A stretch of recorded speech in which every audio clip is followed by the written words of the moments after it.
Welcome back to Paritbal Podcast. Paritbal Podcast, here we go. Apoteker cantik desa Parit Baru. Debra. Itu judul yang kita upload di postingan sebelumnya. Gimana Mbak? Menurut Mbak, setelah menonton video itu Mbak merasa cantik? Lumayan. Kalau gak cantik gak nundang lagi. Oh gitu, siap.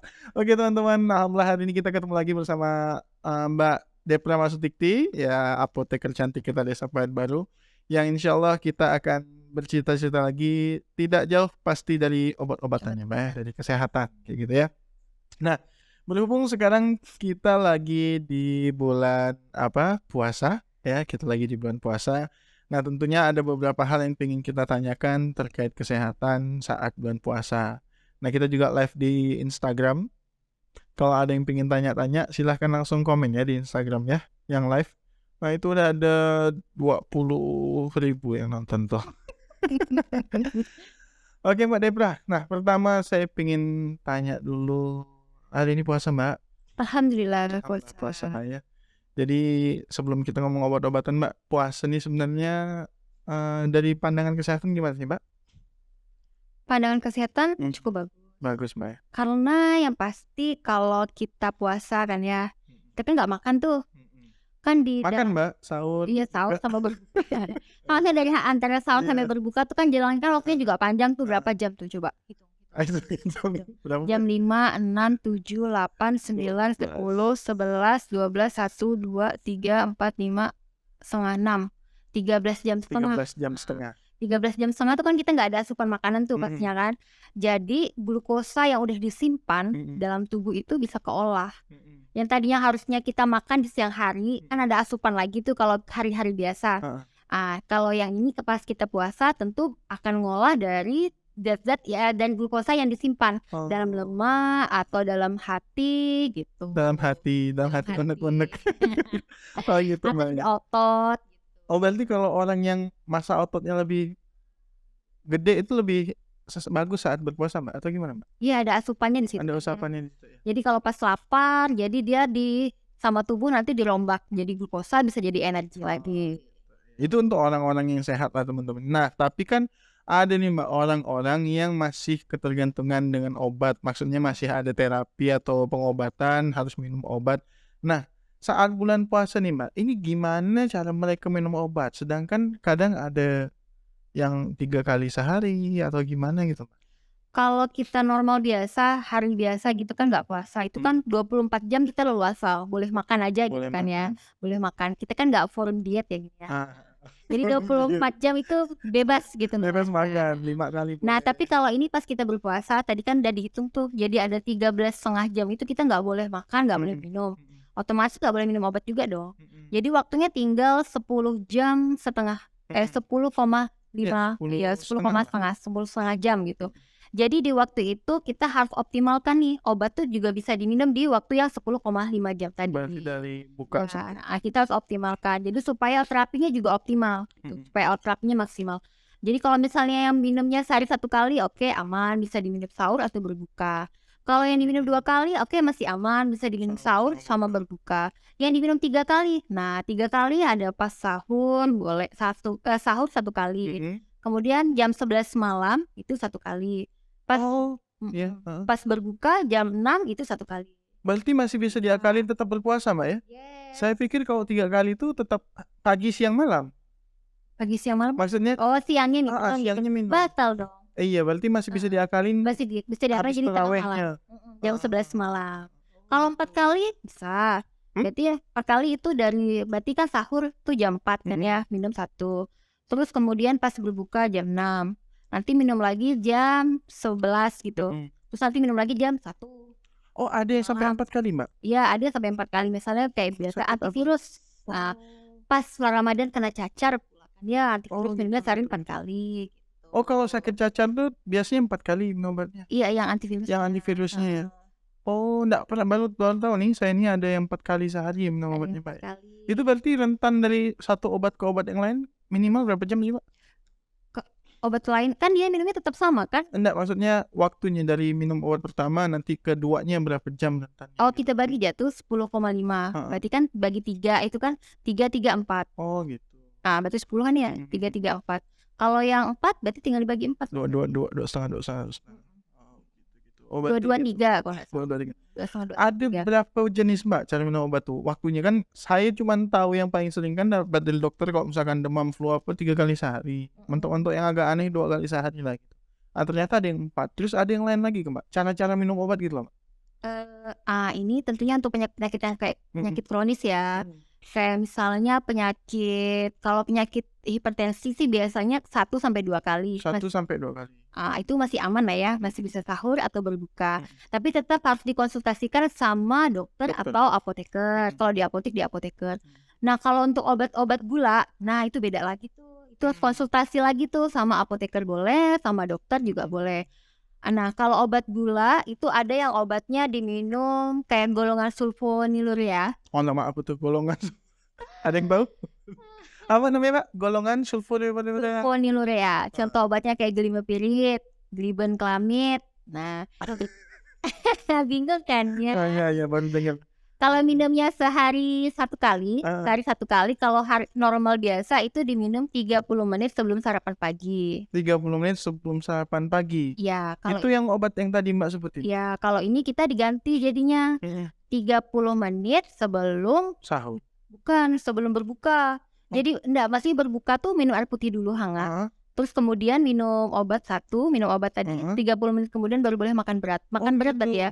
Bukan sebelum berbuka, sebelum makan berat pada saat berbuka puasa. Oh iya, berarti kalau misalkan tadi buka, dia minum dulu, habis itu minum obat, baru makan yang geli-geli dulu, boleh sholat, baru boleh makan lagi yang besar gitu. 30 menit ya? Iya, 30 menit. Dia nggak diminumnya di sahur, tapi diminumnya di pas berbuka puasa. Gitu. Ya. Diminumnya pas buka puasa gitu Mbak ya. Nah, kemudian obat gula lagi nih, masih ada lagi nih obat gula. Golongannya biguanida. Contohnya. Biguanida. Contohnya metformin. Itu kalau yang minumnya sehari 3 kali, kalau yang tadi ikut aturannya tadi kan dia minumnya berarti sahur, tengah malam, sama pas berbuka gitu kan. Nah, kalau obat gula beda, dia nggak pas sahur, tengah malam, berbuka, nggak seperti itu dia. Karena obat gula ini kan dia bekerjanya kalau pas ada makanan tuh, tengah malam kan nggak makan tuh. Nah, jadi cara minumnya tetap 2 kali. Yang tadinya 3 kali jadikan 2 kali, tapi 1 kalinya itu pada saat sahur, pas berbuka langsung 2 tablet. Oh gitu, enggak apa-apa Pak? Iya, enggak apa namanya? Yang metformin, yang obat gula tadi itu. Oh gitu. Oh banyak rupanya teman-teman cara-cara minum obat selama Ramadan. Saya pikir tuh kalau udah obatnya lebih dari 2 kali itu harus batalkan puasa gitu. Ternyata kalau masih sanggup masih boleh Mbak? Masih. Pas berpuasa ini banyak banget loh orang yang punya penyakit gula terus akhirnya nggak minum obat sama sekali. Karena dia pikir kan 3 kali tadi kan. Jadi siangnya dia nggak minum, udahlah malam nggak minum lagi. Padahal kalau pas berbuka puasa pasti minumnya manis-manis kan ya. Oh iya dong. Minum yang manis-manis. Berbuka dengan yang manis. Makan yang manis-manis, ngeliatnya juga yang manis-manis kan. Terus?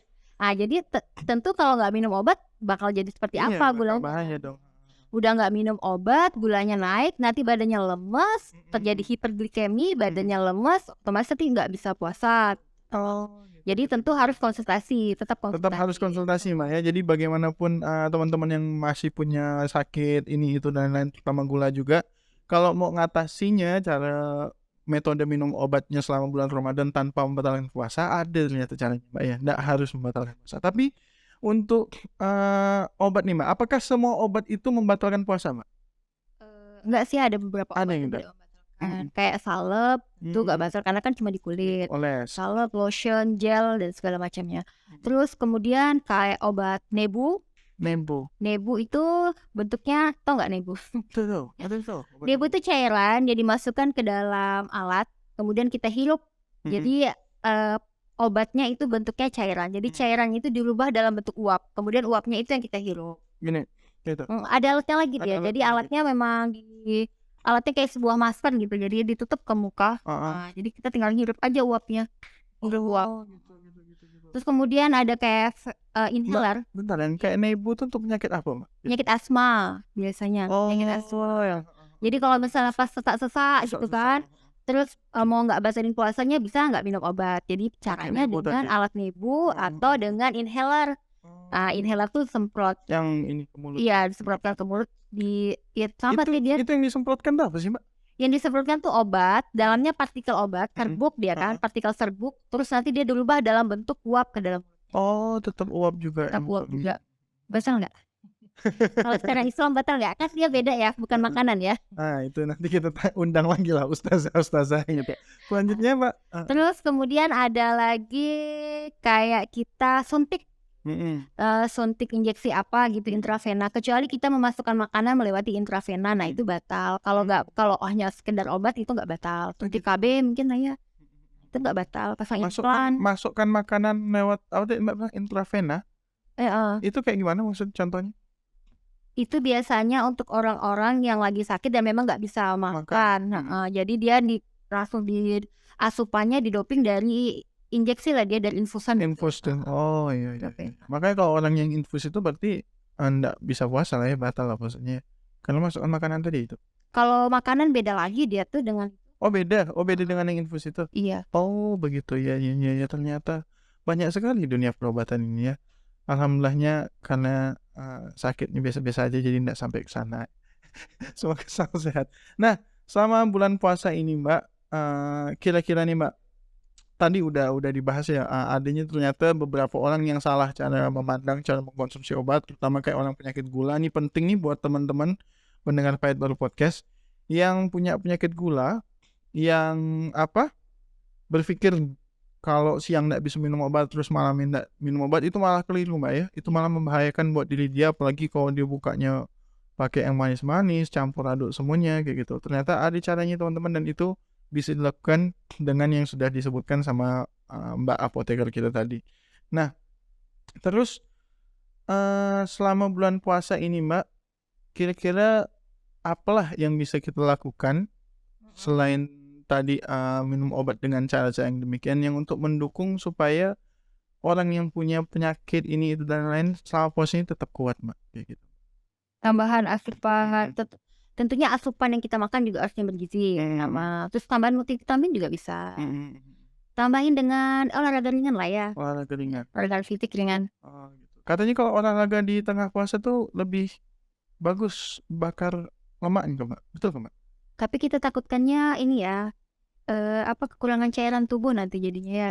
Karena kita kan udah nggak makan, pasti tetapnya kekurangan cairan juga. Jadi lebih mending kalau itu ya pas habis taraweh olahraga ringan dikit. Habis taraweh. Atau pas habis sahur sebelum azan. Ngeri juga tuh olahraga sehabis sahur. Lupa hilaf kan, kecapean, minum pula ya kan. Ya 15-30 menit ya udah.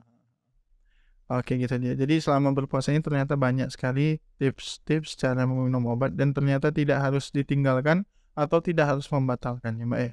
Terutama orang yang punya penyakit emah nih, kan banyak orang punya penyakit emah akhirnya tidak berpuasa. Banget, betul. Jadi itu gimana? Sebenarnya bisa kita akalin. Jadi banyak pasien itu sebelum itu kita ajarin dulu. Pas pada saat sahur itu minum obat untuk obat emahnya. Nanti pas pada saat berbuka itu juga minum air putih hangat, terus kemudian minum obat emah. 15 menit kemudian baru boleh makan yang lainnya, makan yang manis-manis. Jadi selama berpuasa itu untuk orang-orang yang punya penyakit emah pas berbukanya dianjurkan tidak langsung mengkonsumsi yang pedas atau yang santan-santanan gitu untuk menjaga kondisi lambungnya. Oh gitu. Jadi pas berbuka minumnya air putih hangat dulu, bukan teh hangat, tapi air putih hangat. Air putih hangat, kemudian minum obat 15 menit atau 30 menit kemudian baru boleh makan yang lainnya. Supaya perutnya juga nggak ngejut gitu. Oke. Mbak, selama puasa nih, Mbak, orang-orang kayak tadi kan yang Mbak sebutkan berarti yang punya penyakit mah, punya penyakit gula, yang perlu diperhatikan cara maintenance, cara pakai obatnya gitu kan.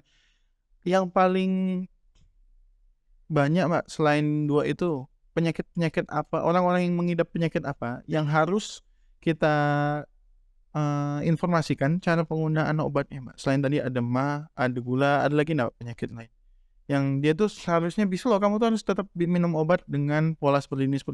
Kayak tadi yang Mbak udah Mbak sampaikan juga, yang gula juga Mbak sampaikan. Selain itu ada ke Mbak yang kayak apa, asma tadi ya, asma ya tadi ya.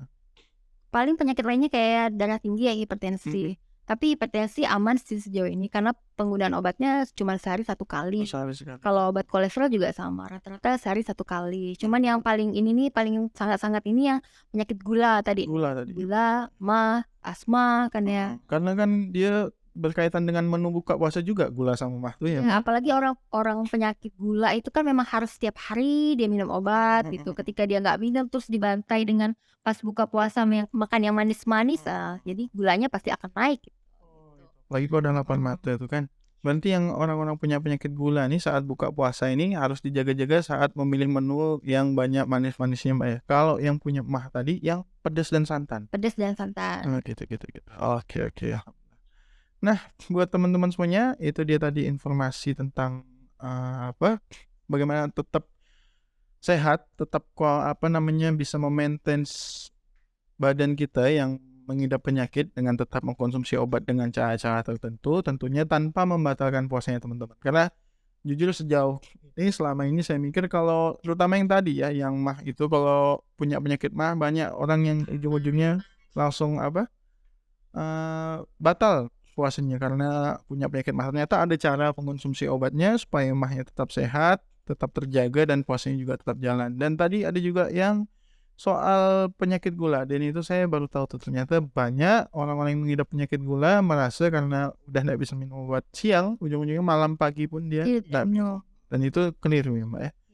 Oke, buat Mbak mungkin pesan-pesan Mbak buat teman-teman kita pendengar Valid Baru Podcast yang berpuasa. Itu tips-tipsnya Mbak. Pertama, yang orang sehat, tipsnya saat berpuasa tuh supaya tetap sehat gimana, supaya tidak malah jadi penyakit. Yang tadi punya mengidap penyakit seperti apa gitu. Yang tetap sehat ya asupan nutrisinya diperhatikan. Terus kalau memang terasa badannya agak enak badan karena kecapean, mungkin bisa tambah dengan multivitamin. Multivitaminnya bisa diminum sehari 1 kali aja malam pas mau tidur, atau malam pas habis berbuka, habis makan terus kemudian minum multivitamin. Atau pas habis makan sahur juga diperbolehkan. Nah, biasanya juga ada beberapa orang itu yang pas pada saat berpuasa karena asupannya berkurang, alhasil jadinya itu tensinya turun, HB-nya juga turun. Jadi badannya lemes. Nah, itu biasa kita sarankan untuk menambah kayak asupan untuk tambah HB. Kayak tambahan zat besi gitu. Misalnya sangobion bisa gitu. Nah, itu diminum sehari 1 kali malam aja minumnya. Gitu. Nah, kemudian untuk yang memiliki penyakit seperti penyakit gula, nah itu tentu harus diperhatikan nih cara penggunaan obatnya. Kayak obat-obat yang tadi saya sebutkan, golongan sulfonylurea itu penggunaannya tidak 30 menit sebelum sarapan, karena pas puasa kita ganti menjadi 30 menit sebelum makan berat di pas buka puasa. Kenapa sih dia nggak diminum di pas pada saat sahur? Nah, karena beberapa obat yang golongannya sulfonylurea itu bisa mengakibatkan namanya hipoglikemi. Nah, kalau terjadi hipoglikemi pada siang hari, kita kan tadi nggak ada asupan makanan tuh, ditakutkan badannya malah jadi ngedrop, lemes, malah jadi pingsan. Nah, jadi nggak batal dong puasanya. Jadi kita minumnya di 30 menit sebelum makan berat di pas berbuka puasa. Karena diharapkan nanti ketika terjadi hipoglikemi di tengah malam atau kapan, itu kita bisa ada asupannya kan, masih bisa minum kan, dari habis berbuka sampai sahur itu masih ada bisa minum, bisa makan. Nah, jadi kita tidak dikhawatirkan bisa terjadi hipoglikemi di situ. Kalaupun terjadi kita masih bisa makan gitu. Nah, kemudian untuk obat-obat yang seperti biguanida, metformin yang penggunaannya 3 kali itu dijadikan untuk 2 kali. 1 kali pas pada saat sahur, 2 tablet langsung pada saat berbuka puasa. Nah, itu semua tentunya harus dikonsultasikan dulu nih sama apoteker atau sama dokter gitu. Supaya pengobatannya tetap optimal. Nah, untuk obat-obat asma seperti tadi sudah diterangkan. Jadi semuanya tetap bisa minum obat, tapi kita akalin caranya. Jadi pengobatan tetap optimal, puasa tetap berjalan lancar. Pengobatan tetap optimal, puasa tetap berjalan lancar. Nah, buat teman-teman semuanya, itu dia informasi kita bersama apoteker kita, Mbak Devna Sutikti, di mana ternyata bulan Ramadan ini teman-teman tetap bisa menjaga kesehatan, tetap biasa menjaga pola pengobatannya agar tidak bertambah parah penyakitnya, namun tetap tidak meninggalkan puasa kita selama bulan suci Ramadan ini. Gitu ya Mbak ya. Mungkin itu saja buat pertemuan kita bersama Mbak Debra. Udah nggak terasa udah mau 20 menit Mbak kita ngomong di sini. Thank you banyak buat Mbak Debra udah datang ke sini, udah berbagi tentang obat. Buat teman-teman yang senang dengan konten kesehatan kita bersama Mbak Debra, boleh DM ke Instagram kami, mau nanyakan konsultasikan perihal tentang kesehatan, boleh kayak gitu ya. Kemarin juga kita udah ada konten senam, konten olahraga bersama Bang Asrul Zumba. Mau nanyakan tentang olahraga, boleh, nanti kita panggil lagi beliau. Yang mau nanyakan tentang teknologi, tadi ada Pak Ivan, boleh juga. Insya Allah kita ada praktisi-praktisinya yang sudah expert di bidangnya masing-masing, terutama juga yang kesehatan nih. Jangan diragukan lah ya. Jadi kalau teman-teman mau berobat, cari obat di apotek Gria Sehat yang di sini, sama apotek Ahli Medika yang di Arang Limbung. Insya Allah teman-teman tidak cuma dikasih obat, tapi dikasih tahu detail cara makainya, cara minumnya, sampai teman-teman insya Allah sehat dari Allah SWT. Gitu Mbak ya. Tetap kita kasih doa loh di ujung. Doa ya Mbak ya. Kita langsung kasih bilang Bapak semoga lekas sembuh ya Bapak. Itu kan termasuk doa ya. Jadi dapat obatnya dapat ilmunya dapat doanya juga. Jadi doanya dari orang-orang yang banyak amal insya Allah. Oke, thank you teman-teman semuanya. Makasih banyak ya Mbak Deb ya. Terima kasih udah sharing tentang ilmu kesehatan selama bulan puasa ini, dan banyak pasti yang bisa teman-teman ambil, terutama yang punya penyakit gula, itu pastilah. Karena saya juga sendiri baru tahu juga kayak gitu ya. Nah itu saja teman-teman semuanya yang ada di Instagram juga. Kalau mau cari info lagi tentang Mbak Debra detailnya bisa follow Instagram Arlim Medika atau Arlim aja Mbak ya. Mau cari informasi kesehatan langsung ke Instagram Arlim aja, DM ke sana, tanya-tanya langsung juga boleh. Insyaallah nanti linknya kita tampilkan di deskripsi YouTube di bawah. Yang buat senang dengan konten ini silahkan nanti komentar di bawah, mau nanya-nanya dan lain-lain, bisa kita buatkan lagi pertemuan. Thanks for watching and see you next video.